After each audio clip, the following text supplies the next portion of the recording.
Selamat berjumpa kembali di Live in Fullness to Eternity. Senang saya Merlin Sutomo dapat menemani Anda sekalian dalam beberapa menit ke depan dalam program yang mendiskusikan informasi seputar kesehatan dan juga pola hidup sehat bagi kita semua.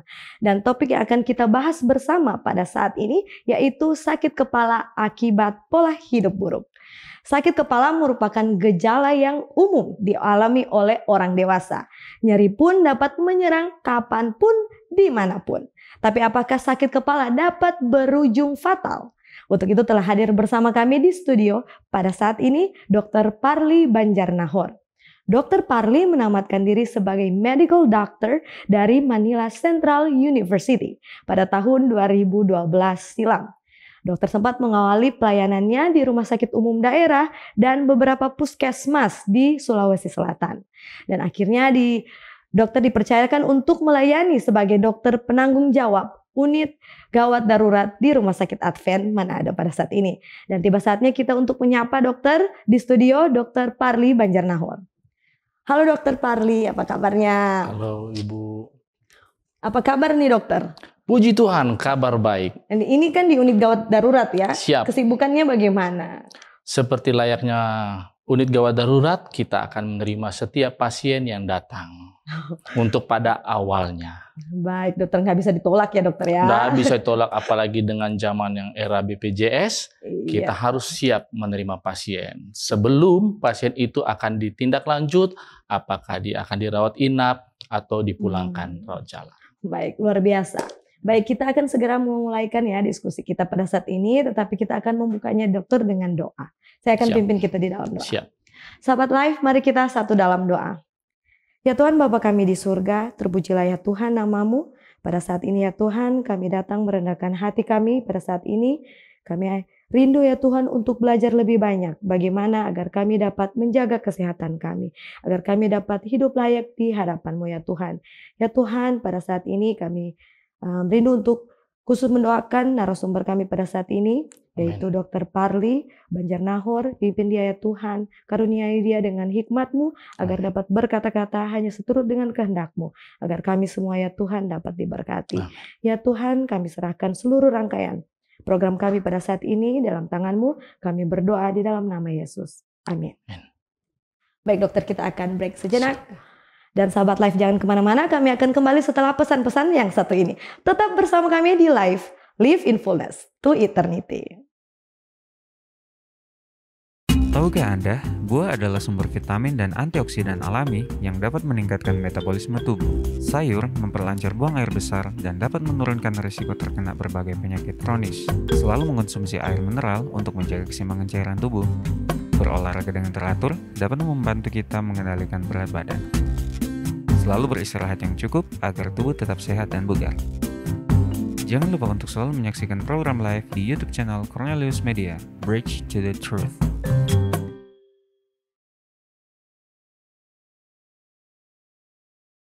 Kembali lagi dengan kami di Live in Fullness to Eternity. Dan kita langsung saja kepada narasumber kita, Dr. Parly Banjarnahor. Baik, dokter. Siap. Untuk topik kita pada saat ini ya, headache atau sakit kepala ya dokter. Nah, sebenarnya untuk mengawali kita perlu tahu nih, sebenarnya apa sih nyeri itu? Bisa dijelaskan dokter? Siap. Oke. Kalau pasien itu kebanyakan ketika dia datang ke rumah sakit atau ke dokter atau kemana mereka mau temukan, pertama yang paling sering mereka sebutkan adalah nyeri atau sakit. Nah, tadi Ibu bertanya apa itu? Jadi nyeri atau sakit ini merupakan pengalaman ya, pengalaman yang dialami oleh pasien atau individu itu secara sensorik dan emosional ya. Di mana pengalaman ini pasti tidak menyenangkan ya, tidak menyenangkan. Dan ini bisa saja saat ini terjadi atau sudah terjadi. Itu yang dialami dan dirasakan. Dan rasa sakit atau nyeri ini merupakan keluhan yang biasa. Siapapun akan mengalami hal seperti ini. Dan tentunya nyeri atau sakit ini berbeda-beda setiap orang. Karena makanya disebut persepsinya berbeda-beda. Ada yang bilang ringan, sedang, atau bahkan yang berat. Ya. Dan ini tentunya akan disampaikan secara subjektif. Oke dokter. Nah dokter, kita sering mendengar ya, ada yang Mm-mm. mengatakan sakit kepala. Terus pada saat dijabarkan ya sakitnya seperti apa, goyang-goyang. Nah ternyata itu pusing seperti itu ya. Mm. Sebenarnya apa perbedaan pusing sama sakit kepala ini dok? Nah, perbedaannya itu ada, Ya. ya. Kalau dibilang pusing itu biasanya disebut dengan dizzy, ya. Tadi seperti tadi Ibu udah bilang, kalau dia sakit kepala itu dengan headache. Nah, saya mau coba jabarkan, pusing itu adalah terjadinya rasa sakit, ya. Di mana rasa sakitnya ini? Biasanya itu terjadi pada bagian kepala, sehingga menimbulkan perasaan yang seperti tadi berputar-putar, ya. Yang itu dideskripsikan sebagai pusing. Lalu tidak menutup kemungkinan ada yang bilang bahwa itu membuat dia merasa oleng, hilang keseimbangan. Bahkan ada yang bilang, aduh kita sampai mau terjatuh dokter. Nah begitu. Dan itu bisa saja datang dan hilang begitu saja. Lalu ada juga yang bilang, aduh sensasi akan pingsan. Nah contohnya seperti kita berdua saat ini duduk ya. Mungkin saat ini tidak akan terjadi apa-apa, tapi kalau kita sudah duduk dalam jangka waktu yang lama, berjam-jam taruhlah ya, ketika kita berdiri tiba-tiba, itu yang banyak bilang pusing. Padahal itu aja sensasi seperti akan pingsan. Ada juga yang bilang hilang keseimbangan atau limbung ya, dan ini biasanya menyerang bagian otak, dan itu biasanya terjadi. Nah, di telinga kita ini ada organ yang dekat sekali dengan otak. Dan itu berfungsi untuk menjaga keseimbangan. Nah, jika itu terganggu, maka dia akan limbung. Nah, ya pada umumnya sih akan kembali dibilang pusing ya. Lalu ada yang bilang juga sensasi berputar. Nah, ini yang mungkin orang sering bilang vertigo. Itu dia. Makanya pusing ya, ini yang dibilang dengan pusing. Sedangkan kalau sakit kepala, seperti yang saya jelaskan di awal, nyeri kepala itu adalah perasaan sakit. Sakit ya, di mana rasa itu membuat dia tidak nyaman. Tidak nyaman terjadinya itu di bagian kepala. Ya, mulai dari depan, kadang-kadang menjalar ke atas, ada yang bilang menjalar ke belakang ya. Dan ada juga beberapa kasus menyerang di wajah. Dan ini terjadi, diperkirakan itu sekitar 7-10 orang pasti akan merasakan sakit kepala dalam episode bisa 1 kali atau 2 kali setiap tahunnya. Oke dokter. Jadi kira-kira jenis-jenis sakit kepala ini ada berapa ya? Berapa jenisnya nih? Ya. Nah, secara klasifikasi, itu dibagi dengan 2. Primer dengan sekunder. Apa itu yang dibilang sakit kepala dengan secara primer? Itu biasanya tidak menyangkut struktur atau organ, ya. Dan ini bisa saja terjadi dan sering dialami, bahkan bisa sampai seumur hidupnya. Tapi primer, apa yang disebut dengan sakit kepala primer ini tidak diketahui penyebabnya apa, gitu. Tapi hanya kita tahu dia ada yang mencetus atau dibilang trigger. Nah, yang berikut adalah sekunder. Sekunder berarti itu kan ada penyebab lainnya. Ya, dan itu jelas karena ada sesuatu yang menyebabkan, baik dia secara organik atau secara struktur ya. Dan ini akan menjadi disebut dengan berikutnya sebagai gejala ya. Nah, kita mau coba jabarkan lagi sakit kepala primer itu bagaimana. Ini sering mungkin Ibu pernah alami ya. Ada yang disebut dengan sinus atau daerah sinus. Nah, dalam organ di sekitar kita ini ada rongga. Rongga sinus ya. Nah, kalau itu ada masalah di rongga sinus itu akan mendampakkan nyeri. Itu kategori nyeri kepala sinus, daerah sekitar rongga sinus. Berikut ada yang dibilang dengan cluster. Nah, cluster itu terjadi hanya sekitar mata, bagian mata ke dalam. Jadi kalau dia ada yang mengeluh, aduh sakit bagian ini saya. Nah, itu kategori cluster. Baru ada yang tension. Nah, tension itu yang tadi sempat saya bilang bermula dari kepala, ada yang bilang sampai di atas, ada yang bahkan sampai nyeri sampai di leher. Itu jenis yang di tension. Baru ada migrain. Nah, migrain ini dikeluhkan biasanya itu setengah. Hanya setengah, kiri atau kanan. Nah, dan itu biasanya terjadi ketika itu ada masalah di daerah situ. Contohnya masalahnya di kanan, biasanya dia akan keluhkan di kanan. Kalau dia di kiri, akan dia keluhkan di kiri. Nah, berikut. Sakit kepala sekunder ini seperti saya bilang tadi, ada pencetus, ada penyebabnya. Contoh, trauma. Manakala dia terjadi kecelakaan, nah itu kategori sakit kepala yang sekunder. Ada juga yang secara intrakranial, ya, di dalam otak kepala, dalam kepala kita ada otak tuh, jika ada masalah di dalam, itu kategori sekunder. Ada yang infeksi, karena infeksi, contohnya ini lagi marak kan baru-baru ini terjadi COVID. Nah, salah satu gejala COVID itu adalah sakit kepala. Gitu. Jadi sakit kepala yang diakibatkan COVID itu, infeksi itu bukan dikategorikan primer, tapi sekunder. Atau juga bisa karena typhoid, ya, atau bisa jadi karena viral infection yang lainnya, itu kategorinya. Dan tidak menutup kemungkinan juga ada yang dari segi metabolik. Itu. Oke, jadi dari beberapa jenis sakit kepala yang sudah dokter sebutkan tadi, kira-kira apa yang paling berbahaya, dokter?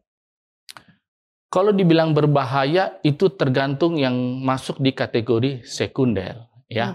Nah, yang saya coba coba jabarkan itu adalah yang sederhana dulu, ya. Tapi memang pada dasarnya segala sesuatu kalau dipandang enteng akan menjadi berbahaya, toh. Yang saya mau coba jelaskan tadi sedikit tentang migrain. Nah, migrain ini harus kita tahu. Ada yang bilang, oh saya sakit migrain, padahal ternyata kriterianya berbeda, Ibu. Jadi migrain itu ditandai dengan bagaimana? Sakit kepala yang berdenyut. Nah, berdenyut, kembali saya ingatkan, satu sisi, ya kan? Dan dia bisa terjadi beberapa jam, bahkan bisa berhari-hari. Dan ini karena Ibu, ya, nah, biasanya migrain banyak terjadi para wanita. Nah, itu anugerah terindah buat para wanita karena akan dialami oleh wanita dibandingkan laki-laki. Tapi kembali saya tekankan, migrain ini penyebabnya belum diketahui secara pasti. Itu. Tapi yang diketahui adalah apa yang mencetus. Nah, paling sering adalah stres. Stres, ya, entah bagaimana mungkin wanita lebih banyak mengalami stres ya daripada laki-laki. Lalu biasanya kurang istirahat. Terus mungkin ada yang kebiasaan merokok, gitu, dan bahkan ada yang minum alkohol, begitu. Lalu tadi saya coba ingatkan lagi tentang cluster headache. Nah, cluster headache ini mirip dengan itu migrain, ya. Hanya satu sisi dan lebih dialami di sekitar kepala. Dan ini berlangsung 15 menit hingga 3 jam. Kembali, kebiasaan merokok, ya, terus konsumsi minuman yang beralkohol, itu salah satu pencetus daripada cluster headache. Tidak heran cluster headache lebih banyak dialami para pria. Kalau tadi migrain, wanita. Bagian-bagiannya, ya. Kalau cluster lebih para pria. Lalu tension headache. Nah, tension headache ini tidak mengenal dia wanita atau perempuan, biasa mengalami ini. Ini adalah sakit kepala tegang, ya, dia rasakan tegang sekali. Dan ini yang paling sering dialami dibandingkan dua yang saya sebut tadi. Dan biasanya ini dirasakan bukan satu sisi lagi, berapa sisi dia akan rasakan. Dan ini sering digambarkan oleh beberapa individu itu kayak diperas atau kayak diikat kencang seperti tali gitu. Dan kembali, stres merupakan pemicu daripada tension headache ini. Tidak heran ketika orang mengalami tension headache, ketika dia beraktivitas, lebih banyak dia akan tidak terlalu merasakan itu. Baik dokter, untuk tension headache ini ya, tadi dokter sebutkan ya, seperti terasa terikat dengan sangat kencang ya di bagian kepala. Itu lebih spesifiknya di mana? Kepalanya di mana, seluruhnya, atau mungkin lebih ke belakang sini, belakang bawah? Oke. Dia beberapa pasien itu berbeda-beda, Ibu. Oke. Tapi biasanya dia akan lebih merasakan semua. Mulai dari depan, atas, sampai leher bagian bawah. Itu dia kayak diperas, tension. Itu dia tegang, lebih tepatnya lagi katanya. Jadi sebenarnya tidak ada spesifik tempat ya? Yes. Oke, yang penting terasa sangat meremas ya? Iya. Oke, baik. Untuk penyebab sakit kepala ini apakah beda-beda juga, dokter?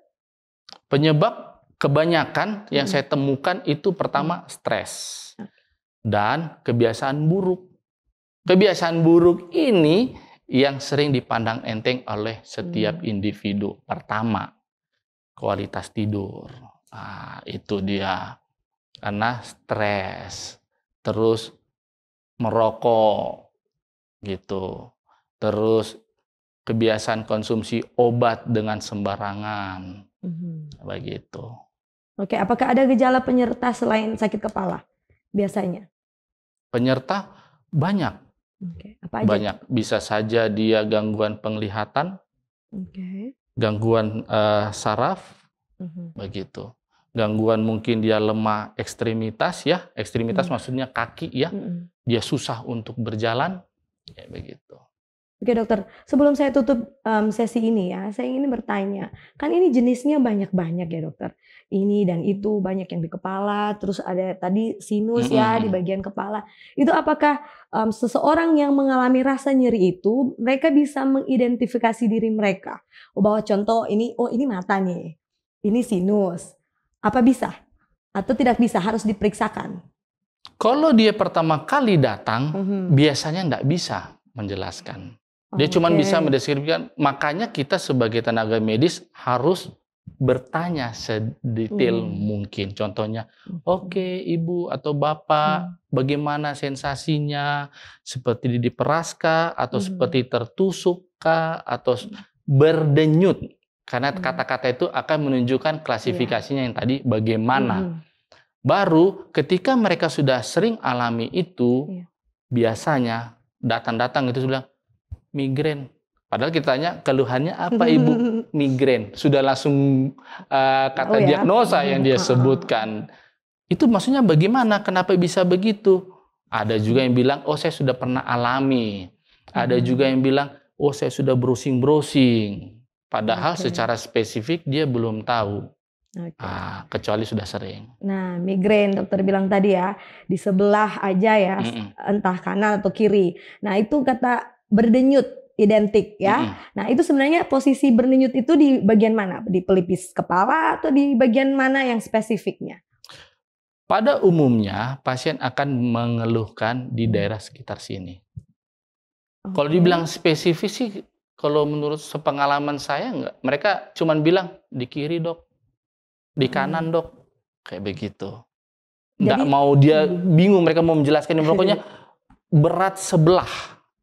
Akan rasa itu berat sebelah karena kejadiannya di organ di situ. Contohnya di kanan dia akan mengeluhkan berat di kanan. Kalau dia di masalah di kiri dia akan mengeluhkan di daerah kiri. Oke, baik dok. Terima kasih untuk jawaban-jawabannya. Kita akan tutup dulu sesi saat ini ya. Kita masih dalam topik headache. Siap. Baik sahabat Live, kami akan kembali lagi tetap bersama kami di Live in Fullness to Eternity.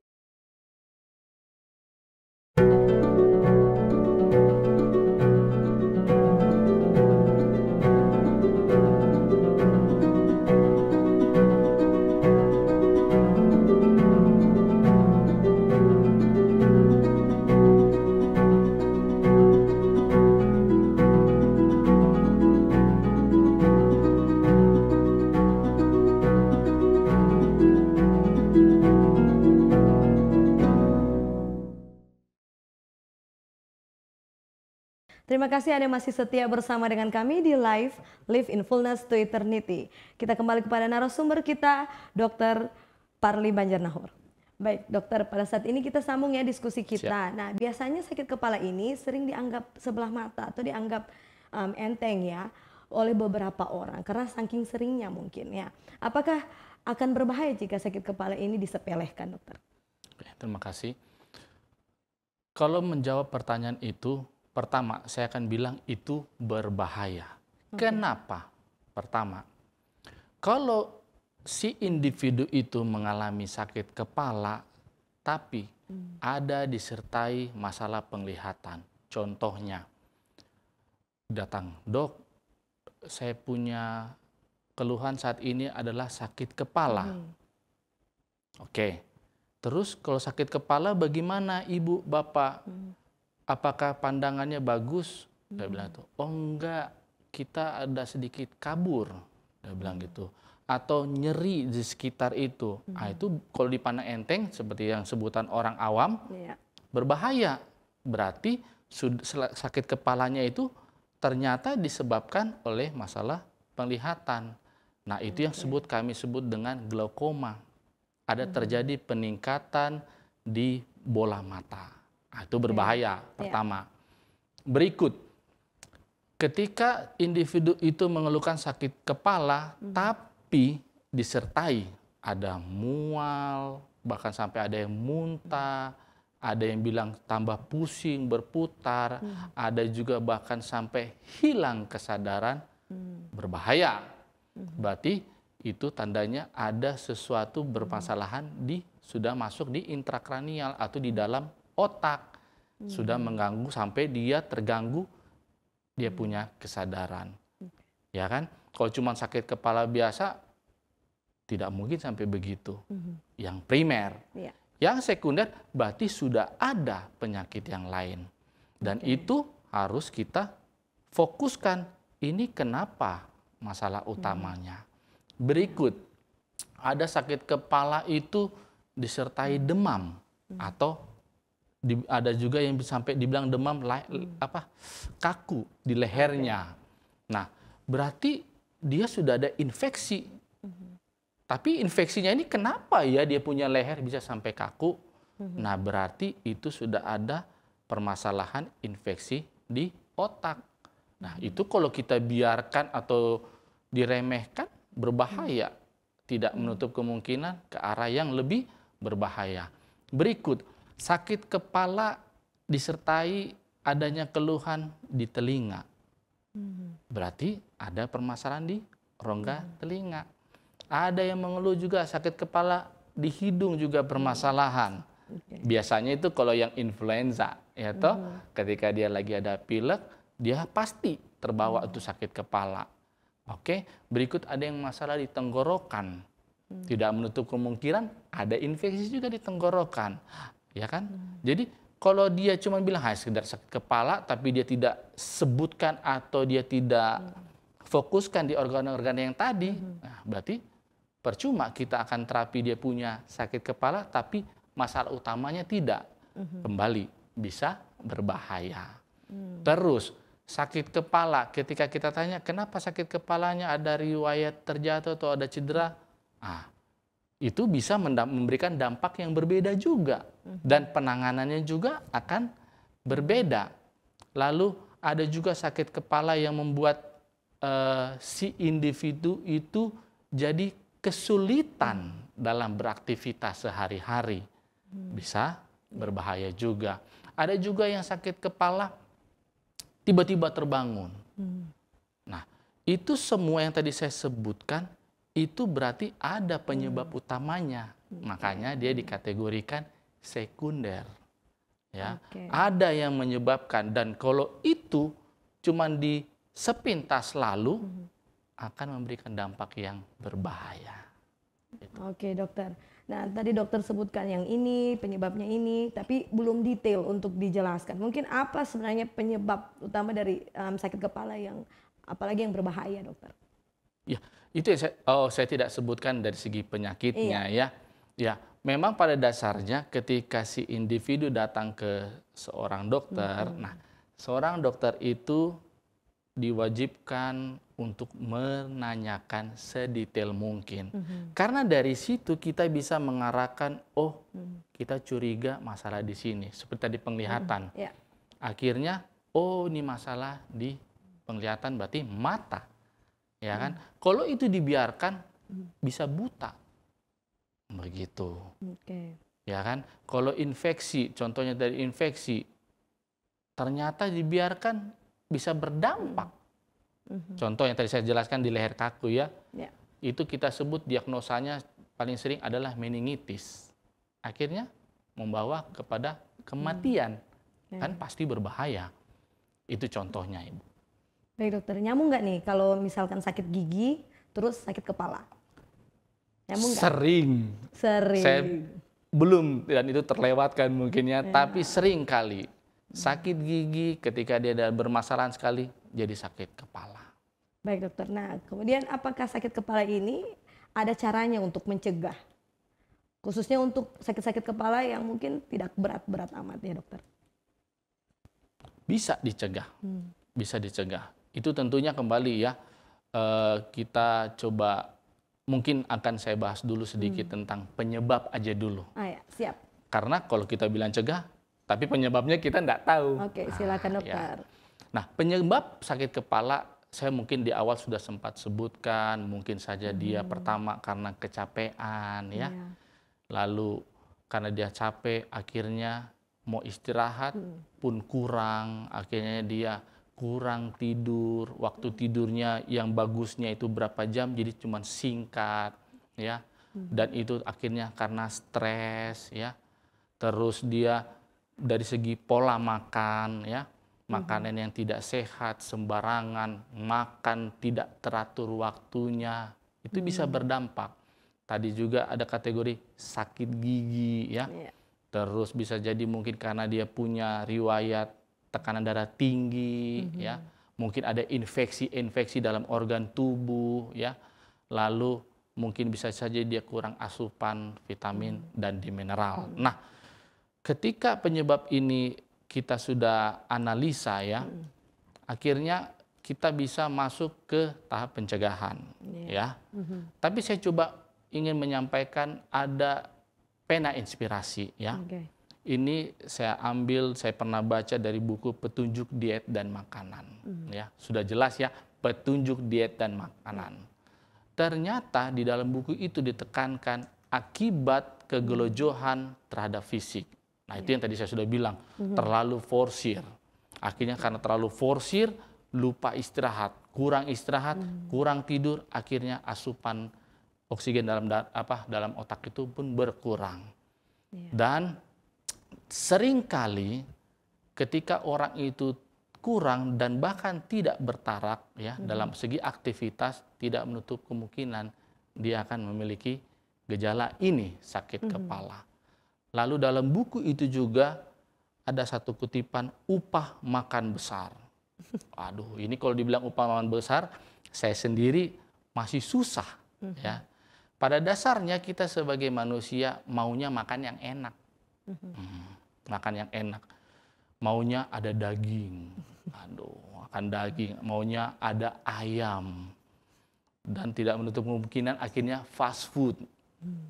Ternyata dalam buku itu, baik secara buku itu dan buku-buku jurnal yang lainnya mengatakan itu berdampak bisa mengakibatkan sakit kepala.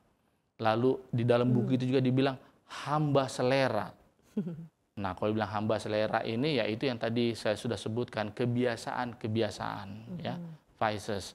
Entah dia suka merokok, entah dia suka minum alkohol dan macam-macam selera yang lainnya. Dan ada juga ditekankan dalam buku itu kebiasaan minum teh. Saya sedikit kaget itu Ibu pas baca, wah, minum teh ya. Kenapa? Ternyata kebanyakan minum teh ini mempengaruhi saraf. Berikut kopi, katanya itu melumpuhkan saraf. Ya, kita tidak mau bahas itu secara detail ya, cuman sekedar pengetahuan dan akhirnya kebiasaan ini berdampak ya, berdampak kepada penyakit ini. Dan orang yang terbiasa meminum minuman perangsang ya, perangsang, tidak heran mereka menderita sakit kepala. Nah, ketika kita sudah tahu ini penyebab ya, maka kita bisa lihat bagaimana ya, tadi pertanyaan Ibu mencegah. Iya. Jawaban saya bisa. Bagaimana? Memulai dari diri kita sendiri. Nggak bisa kita mulai dari orang lain, ya kan? Kalau kita mengalami sakit kepala, berarti diri saya sendiri yang harus mencegah. Sudah saya jabarkan penyebab-penyebab lain. Ya toh, ya tentunya siapa sih yang tidak pernah stres? Ya kan? Nah, kita belajar menyikapi bagaimana menangani itu stres. Begitu. Terus mengenai aktivitas terlalu sibuk, kita coba atur bagaimana ya ketika di balik kesibukan ini kita mengatur waktu untuk istirahat. Begitu. Lifestyle itu lebih tekankan ya. Nah, kalau tadi ada disebut tentang teh, kafein atau segala macam, ya kurangi. Kalau boleh jangan. Kalau boleh jangan. Walaupun di migrain, salah satu terapi migrain adalah kafein. Ya, tapi ternyata kafein yang berlebihan malah bisa menyebabkan sakit kepala. Pola makan, ya, yang sebelumnya mungkin kita makan yang sembarangan, yang tidak menyehatkan, ya kita kurangi itu semua. Itu salah satu pencegahan, ya. Terus yang bagus lagi dengan olahraga. Benar. Olahraga ini yang terskip oleh orang-orang yang sangat sibuk. Tidak heran, very busy person, setiap orang yang terlalu sibuk dengan pekerjaannya, mereka akan lewati ini fase olahraga. Makan, tadi sudah saya tekankan. Minum, saya lupa tekankan tadi. Orang, saya banyak minum dokter. Minum apa dulu? Ternyata minumannya, apa ya sebutannya ya, entah itu soft drink, teh. Sering sekali saya dapatkan tuh pasien, ketika saya tanya, kuat sekali minum teh dan kopi. Gitu. Apa ada terapi khusus untuk mengatasi sakit kepala ini, dokter? Yang saya pahami, tidak ada terapi khusus. Ya, karena apa saya bilang begitu? Karena tadi sudah disampaikan, itu bisa dicegah. Bisa dicegah. Ya kan? Ketika dia tidak berusaha, individu tidak berusaha mencegah yang menyebabkan, ya pasti terjadi dong. Dan itu tidak menutup kemungkinan si individu tersebut akan datang ke tenaga medis atau dokter memeriksakan. Nah, mereka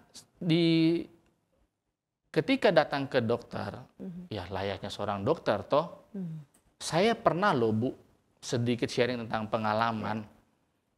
Kita memberikan edukasi. Sakit kepala gini, udah jelaskan panjang lebar, iya dokter. Ujungnya sudah sampai jabarkan itu pencegahannya bagaimana, ini penyebabnya. Untuk ujungnya apa bilang? Dokter, yang penting sama saya obat. Ya memang. Nah, kalau sudah mencakup obat ada beberapa jenis. Tapi kita mulai saja dengan yang sederhana, yang gampang didapatkan. Tidak harus resep dokter. Biasanya paracetamol. Pasti Ibu sudah pernah mendengarkan paracetamol. Nah itu ketika dia paracetamol sudah diberikan, mereka merasa tidak puas, biasanya kita baru tambah golongan yang lain. Seperti mungkin pernah dengar ibuprofen, segala macam. Nah itu yang pada awal yang bisa kita berikan. Tapi ingat, sebenarnya tidak ada terapi khusus. Oke dokter. Ya dokter sempat sebutkan tadi bahwa pada saat sakit kepala itu minum paracetamol. Saya juga ada teman ya dokter yang suka sakit kepala sedikit minum paracetamol biar hilang. Itu sebenarnya baik atau bagaimana? Ada efek sampingnya dokter? Mungkin bisa dijelaskan sedikit. Maaf, setiap obat kan pasti ada efek samping. Apalagi kalau dikonsumsi dalam waktu yang sering. Nah ini yang perlu dijelaskan ke temannya Ibu. Kalau sakit kepala dikoreksi dulu. Dia sakit kepalanya karena apa? Nah kita tidak heran orang awam pada sakit kepala karena sudah tahu paracetamol. Gitu. Bahkan banyak pasien, nggak usah pasien, istri saya sendiri, kalau dibilang paracetamol, enggak mempan. Dia lupa suaminya sendiri adalah dokter. Karena dia sudah terbiasa Bodrexin. Akhirnya tertanam di otak, apa sebutannya ya, tersugesti. Harus minum itu baru sembuh itu sakit kepala. Akhirnya kebiasaan tanpa memeriksa secara detail kenapa sih kamu sakit kepala. Nah, ini yang tadi saya ingatkan kembali, 2 kategori primer, ya toh? Nah, kalau dia sakit kepalanya karena primer, walaupun dia mau diperiksa imaging ya, mau dia di ronsen, mau di CT scan, pasti normal, Bu. Tapi kalau dia masuk sekunder, sakit kepalanya, baru diperiksa, itu spesifik. Ketika sudah dapatkan spesifik, baru kita fokuskan di situ, bukan gejalanya. Kalau mau gejalanya ditanganin, ya akan berkelanjutan. Dan akhirnya kebiasaan, tidak heran. Paracetamol, akhirnya gampang beli di mana-mana, Bu. Oke, baik. Jadi sebenarnya ada untungnya ya mereka yang tidak suka minum obat. Sebenarnya biar nggak sering-sering, dokter ya. Ada bagusnya, ya, ada bagusnya. Ada tidaknya juga. Oke, nanti kita bahas tidaknya ya dokter. Baik, kita masuk dalam mitos dan fakta dokter. Nah, mitos fakta pertama yaitu migrain penyakit turunan. Bagaimana tanggapan dokter? Fakta. Fakta. Ketika pasien datang mengeluhkan dan kita sudah mengarahkan, oh ini mau migrain, kami akan tanyakan, apakah di atas garis keturunan ada? Karena secara teori demikian, kalau orang tuanya tidak menutup kemungkinan anak akan kena, atau kakeknya kemungkinan akan kena ke keturunan di bawah. Baik dokter, masuk berikutnya ya, dan yang ini yang terakhir ya dokter. Resiko migrain meningkat seiring pertambahan usia. Ini benar atau tidak? Yang saya ingat teori mengatakan justru sebaliknya, Ibu. Jadi faktanya bertambah usia tidak. Oke. Karena dia biasanya terjadi pada usia remaja ke dewasa. Begitu. Tapi tidak menutup kemungkinan wanita yang kategori sudah lepas menopause atau itu bisa terjadi. Tapi ingat, ada faktor lainnya, tidak berdiri sendiri. Seperti saya sudah sebutkan di awal, migrain anugerahnya para wanita. Oke. Baik dokter, terima kasih untuk jawaban-jawaban yang sudah disampaikan ya kepada kita semua. Dan di akhir pembahasan ini, bisakah dokter untuk sedikit membagi closing statement? Kira-kira apa saja yang penting untuk diingat bagi sahabat live sekalian? Closing statement. Kalau saya pribadi lebih suka mengikuti apa yang dikatakan tadi dari buku Pena Inspirasi, petunjuk diet, ya. Kita mulai dari diri kita sendiri, ya. Mengatur gaya hidup kita, baik mulai pola makan, ya, dan pola minum, ya. Itu sangat penting. Karena apa? Kalau pola atau gaya hidup kita buruk,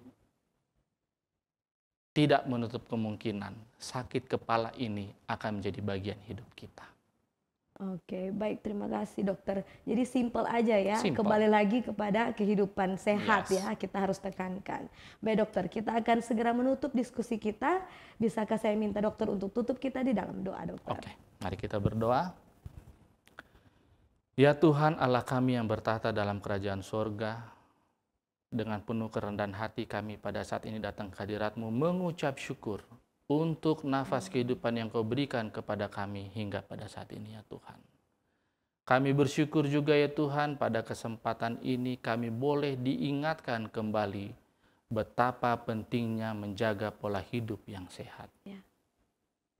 Sehingga sakit kepala ini pun boleh kami cegah dan bahkan boleh terhindar dalam kehidupan kami. Dan sebagai gantinya kami lebih bersuka cita oleh karena kasih-Mu dalam kehidupan kami. Biarlah pelajaran ini boleh mengingatkan kami untuk lebih bersyukur dan lebih dekat kepadamu.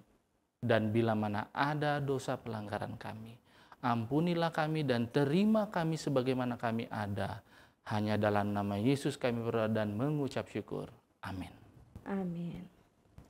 Baik dokter, terima kasih sekali lagi Sama-sama. untuk ilmu yang sudah dibagikan waktu. Kiranya Tuhan memberkati dokter dan seluruh keluarga dalam segala tugas dan tanggung jawab. Makasih. Baik, tidak lupa kami ucapkan terima kasih juga kepada pemirsa di rumah, sahabat Live Cornelius Media dan Hope Channel Indonesia yang tentunya sudah dengan setia mengikuti siaran ini hingga pada akhirnya. Dan saatnya kami pamit mundur diri, demikianlah perjumpaan kita di episode ini. Dan tentunya jika Anda merasa diberkati dengan program kami, Anda bisa langsung share video kami dari akun Facebook dan YouTube kami kepada keluarga dan sahabat yang Anda kasihi. Jangan melewatkan episode live selanjutnya masih di hari dan waktu yang sama. Dan jangan lupa juga untuk tetap ikuti program Cornelius Media yang menarik lainnya. Akhir kata saya Martin Sutomo dan seluruh kru yang bertugas pada saat ini mengucapkan sampai jumpa dan salam sehat.